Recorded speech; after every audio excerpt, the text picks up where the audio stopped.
반갑습니다. 송주준입니다. 총선이 정말 글자 그대로 채 3주도 남지 않았습니다.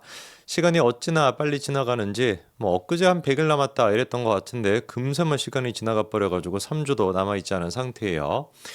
민주당 같은 경우는 지금도 공천 잡음이 계속해서 이어지고 있습니다. 약간의 이제 지지율이 올라갔다라고 하는 것 때문에 기세등등한지 여기저기서 몇 사람들 튀어나와가지고 벌써부터 200석이다 이따위 소리 나고 앉아 있고, 그리고 윤석열 대통령 탄핵시키겠다 보다 이런 소리 나고 앉아 있는데 계속 그렇게 잘 해보시기 바랍니다. 서울벨트가 됐거나 한강벨트가 됐거나 사실상 지금 민주당과 국민의힘 양측 사이의 지지율 격차가 그렇게 크지 않거든요. 지난번 총선 때 같은 경우는 우리가 완패를 했었습니다.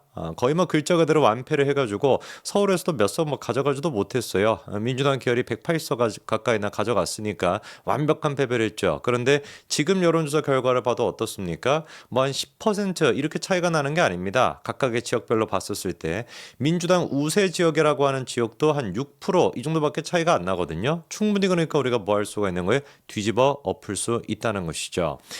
지금도 조수진이가 가고 난 뒤에 한민수 대표적인 찐명이라고 할 수 있죠. 한민수가 등장을 해가지고 그 자리에 박차고 들어갔는데, 야 진짜 그런 거 보면은 정치는 운빨로 하는 거 아닐까 싶습니다. 박용진은 뭔 죄인가 싶긴 한데 그렇게나 박용진을 제거하기 위해 가지고 지금 몇 사람이나 거쳐간 겁니까? 정봉주 나가리 되고 그다음에 조수진이 나가리 되고, 그리고 이제 한민수가 또 등장을 하니까 참 진짜 운빨 하나만큼은 좋은 사람인 것 같아요. 이재원 옆에서 그렇게 굴욕적으로 매번 말도 안 되는 헛소리 온갖 방송에 나와서 헛소리 더니 드디어 한 자리 얻는 것 같습니다.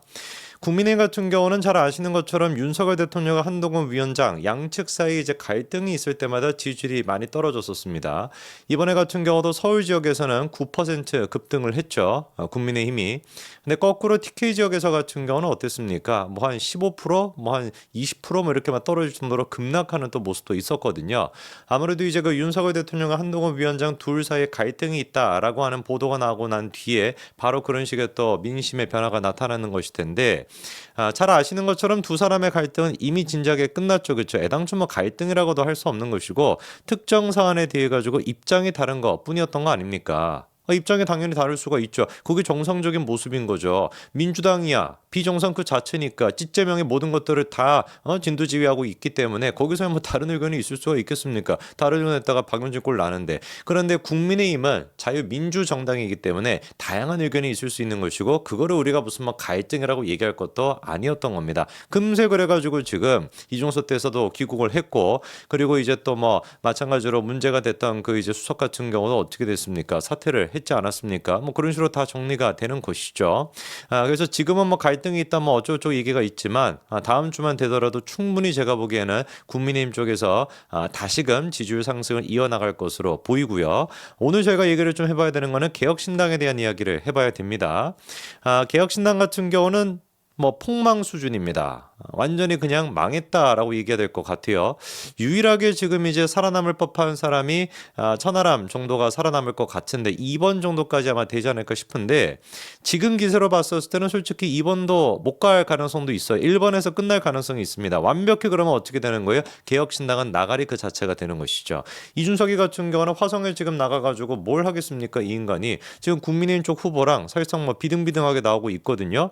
20% 19% 이 정도밖에 차이가 요렇게 나오고 있다 보니까 지금 민주당 쪽에서 같은 경우는 지금 한 2배 가까이나 나오는 상태잖아요. 준석이 같은 경우도 이번에 국회에 못 들어가게 된다면 정치 생명 끝장이 날 거고, 천하람 같은 경우도 비례까지 자기 순천까지 버리고 비례로 그렇게 배지 달아보고자 했는데 그것도 나가리가 된다면 정치 생명도 끝장이 나게 될 겁니다.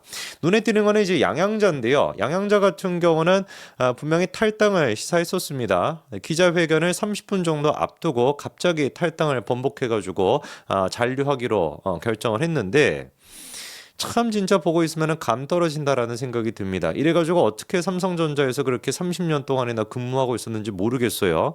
이렇게까지 사람 보는 눈이 없고 이렇게까지 상황 파악하는 능력이 떨어지는데 어떻게 그렇게 초인류 기업인 삼성에서 30년이나 있었는지 모르겠습니다. 이번에 잔류하면서 하는 얘기 들어보니까 이준석의 약속을 믿겠다라고 얘기하는데요. 약속이 뭐냐? 뭐 간단한 겁니다.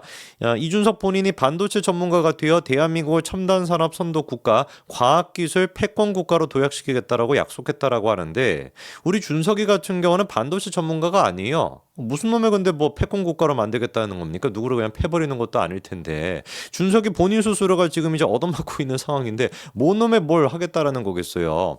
도대체 이준석이랑 반도체랑 무슨 연관이 있습니까? 그리고 지금 개혁신당에서 반도체 벨트 뭐 이렇게 만들어가지고 화성 그쪽으로 이제 뭐 공략하겠다는 것인데 애당초 이원욱이 또한 마찬가지로 반도체랑 상관이 없는 사람이잖아요.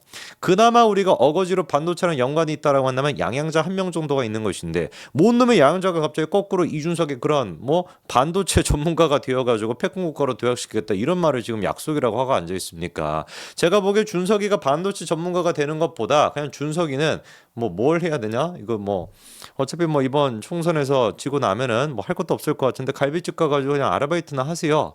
갈비집 사장으로 성공하는 게 제가 보기에는 반도체 전문가가 되는 것보다 빠를 것 같은데. 근데 준석이 인성과 그 비호감도로 생각해 봤을 땐 갈비집 열어도 금방 망할 것 같으니까 이게 뭐 해야 되지? 그거는 뭐 준서가 네가 알아서 고민을 해보고 그리고 지금 또 갈등의 씨앗 중에 한 가지가 김철근이었습니다. 김철근 같은 경우는 이제 지금 개혁신당의 사무총장이었고 이번에 그 선대위에도 마찬가지로 들어가 있다라고 하는데 김종인이랑 약간 좀 논란이 있었죠. 김종인이 먼저 선빵을 날렸던 게 지도부급에 있는 사람이 비례에 들어간다라는 건 말이 안 된다라고 해가지고 김철근에 대해 가지고 사실상 커트를 선언했고요. 김철근이 같은 경우는 그렇게 똘마니 짓거리하면서 그 7억 약정서까지 받으러 뭐 왔다 갔다 할 정도로 그렇게나 이준석을 위해 가지고 똘마니 짓거리 했던 목적이 뭐겠습니까? 배지 하나 달아보는 거, 비례대표 한번 해가지고 배지 달아보는 건데 그 꿈이 김종인으로 인해 가지고 물거품이 됐으니까 얼마나 화가 나겠냐고요. 그래서 뭐 김종인을 겨냥해서 나이가 많이 드셔서 기억력이 뭐 부족한 것 같다 이런 얘기하는데 얘네들은 그냥 하나같이 폐륜 아니고서는 대화를 못 합니까? 김철근이랑 이준석이 둘이는 어떤 식으로 대화를 하는지 모르겠네. 폐륜나 두 사람이 만나면 어떤 식으로 폐륜 쪽으로만 대화를 하는지 모르겠어요. 딱 그냥 고놈이 고놈 수준인 겁니다. 고놈이 고놈 수준인 것이지. 이런 지금 진짜 뭐라고 해야 돼? 이거 뭐 개 난장판이라고 해야 됩니까? 난장판에 지금 왜 들어가 있는지 김종인은 그렇게나 마지막까지도 정치에 대한 욕심이 있는 것인지 뭔 욕심이 있어가지고 그것도 개혁신당에 들어가가지고 이렇게 구질구질한 일을 당하는 겁니까? 김종인이가 아무리 그래도 그렇지 김철근 같은 그런 이제 듣보한테 무슨 뭐 나이를 많이 드셔가지고 이렇다 이런 지금 얘기까지 들을 정도입니까? 참으로 진짜 모욕감을 제가 다 느끼는 정도입니다. 김종인을 좋아하지 않음에도 불구하고 이번에 또 보니까 총괄위원장 같은 경우는 선대위의 총괄위원장은 김종인이 또 안 하더라고요. 이주영이랑 천하람 두 사람의 투톱 체제로 간다라고 하는데 모르겠습니다. 뭐 김종인 같은 경우는 슬쩍 이제 발을 좀 내빼는 것 같아요. 그러니까 포기 선언이라고 봐야 되겠죠, 그렇죠? 원래 김종인 같았으면은 뭐 선거의 마술사다, 선거의 무슨 뭐 귀신이다라 그래가지고 선대를 이끌어 가는 게 원래 김종인이 왔던 목적 아니겠습니까? 애당초 이준석이가 김종인을 그렇게 모셔왔던 것도 뭐였어요? 선거를 잘 이끌어달라 그거 아니었습니까? 근데 그랬던 사람이 선대위 총괄위원장을 안 맡은다? 이거는 누가 보든지 그냥 발 빼는 것이죠.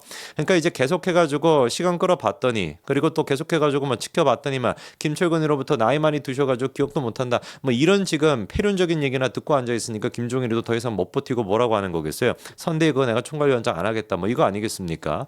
얘기 들어보니까 김종인이 상임 고문을 맡아서 선거 과정에서 정책과 유세를 지원할 계획이라고 하는데 본인이 그 역할을 자처했다라고도 해요. 고문 역할을 한다라는 거는 뭐겠습니까? 그냥 있으나 마나 한 거라는 거죠, 그렇죠? 그러니까 선거 패배, 개혁신당이 망했다라는 게 너무나 명확해 보이다 보니까 최후의 순간까지 자기가 선거의 귀재다라고 하는 그거를 그 명성을 이어가고 싶어가지고 개혁신당의 선대위원장직은 맞지 않는 이런 모습을 보여주네요. 아까 제가 말씀드렸던 거는 또 수정을 해야 될 것 같아요. 김종인이도 이런 거 보면은 참으로 진짜 뭐라고 해야 될까요? 수준 떨어진다라는 생각이 듭니다. 김종인뿐만이 아닙니다. 발 뺀 사람이 또 한 사람 있죠. 바로 류호정인데 분당에 원래 출마하겠다라고 하지 않았습니까? 근데 류호정이 이번에 뭐라고 하냐? 제3지대는 실패했다. 보여줄 정치가 없어졌다라고 하면서 후보 등록조차 하지 않았습니다.